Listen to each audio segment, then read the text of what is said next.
ஒரு ஊரில் ஒரு ராஜா இருந்தார். அவருக்கு 7 மனைவிகள் இருந்தனர். ஒரு நாள் ராஜா தன்னுடைய 7 மனைவிகளையும் அழைத்தார். அவர்களை சோதிப்பதற்காக ஒவ்வொருவருக்கும் ஒரு கூடையில் நெல் கொடுத்து, நான் கொடுக்கும் இந்த நெல்லை காய வைத்து விடுங்கள், மாலை வந்து நான் அதை அளந்து பார்ப்பேன் என்று கூறினார். அனைவரும் அந்த நெல்லை தனித்தனியாக காய வைத்தனர். அப்போது ஒரு காக்கை அங்கு வந்தது. முதலில் அது ராஜாவின் முதல் மனைவியிடம் சென்று, எனக்கு கொஞ்சம் நெல் தருவீர்களா என்று கேட்டது. அவர், நான் தரமாட்டேன் என்று கூறினார்.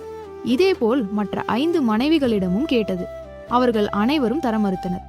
7வது மனைவியிடம் சென்ற காக்கை, எனக்கு கொஞ்சம் நெல் தருவாயா என்று கேட்டது. அவள் மனம் நன்றாக இருந்ததால், எடுத்துக்கொள் என்று கூறினாள். காக்கை தேவையான அளவு நெல் சாப்பிட்டு பசியாறி அங்கிருந்து சென்றது. மாலை நேரத்தில் ராஜா வந்து ஒவ்வொரு மனைவியின் நெல்லையும் அளந்து பார்த்தார். முதல் 6 மனைவிகளின் நெல் சரியாக இருந்தது. ஆனால் 7வது மனைவியின் நெல் கொஞ்சம் குறைந்திருந்தது. இதனால் கோபமடைந்த ராஜா அவளை திட்டி அரண்மனை விட்டு வெளியே அனுப்பிவிட்டார். அவள் எங்கு செல்ல வேண்டும் என்று தெரியாமல் நடந்து கொண்டே சென்றாள். பின்னர் நாம் காக்காவிடம் சென்று உதவி கேட்போம் என்று நினைத்தாள். பாதையில் நாற்று நடுபவர்களை பார்த்து, காக்காவின் வீடு எங்கிருக்கிறது என்று கேட்டாள். அவர்கள், எங்கள் நாற்றுகளை நட்டுக்கொடு, பிறகு சொல்கிறோம் என்றனர். அவளும் எல்லா நாற்றுகளையும் நட்டு முடித்தாள். பிறகு அவர்கள், ஆடு மேய்ப்பவர்களிடம் கேள் என்றனர். அவள் அங்கு சென்று கேட்டாள். அவர்கள், எங்கள் ஆடுகளை மேய்த்து கொடு, பிறகு சொல்கிறோம் என்றனர்.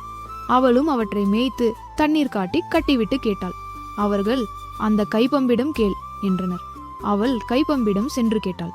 அது, என்னை சுத்தமாக கழுவி மஞ்சள் குங்குமம் வைத்து வணங்கு, பிறகு சொல்கிறேன் என்றது. அவளும் அப்படியே செய்தாள். பின்னர் கைப்பம்பு, என் மேல் ஏறி நில், காக்காவின் வீடு தெரியும் என்றது. அவள் ஏறி பார்த்தபோது காக்காவின் வீடு தெரிந்தது. அவள் அங்கு சென்று பார்த்தபோது வீடு அசுத்தமாக இருந்தது. அதை சுத்தம் செய்து காக்கைக்காக சமையல் செய்து வைத்தாள். காக்கை வந்து பார்த்ததும் ஆச்சரியப்பட்டு, என் வீடு இவ்வளவு அழகாக இருக்கிறது என்று கூறியது. அவள் நடந்ததையெல்லாம் சொன்னாள். காக்கை, உனக்கு என்ன வேண்டும் என்று கேட்டது. கிழிந்த பட்டுப்புடவை வேண்டுமா, கிழியாத பட்டுப்புடவை வேண்டுமா என்று கேட்டது. அவள், எனக்கு கிழிந்த பட்டுப்புடவை போதும் என்றாள்.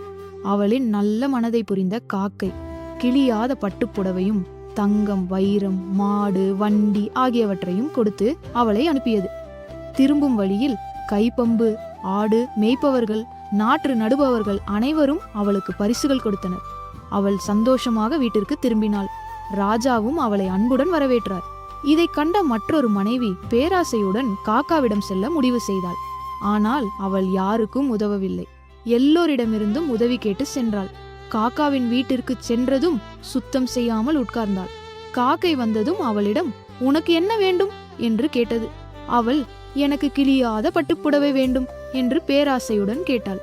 காக்கை அவளுக்கு கிழிந்த புடவை, உடைந்த வண்டி, மண்பாண்டங்கள் கொடுத்து அனுப்பியது. திரும்பும் வழியில் அனைவரும் அவளை தண்டித்து விரட்டினர்.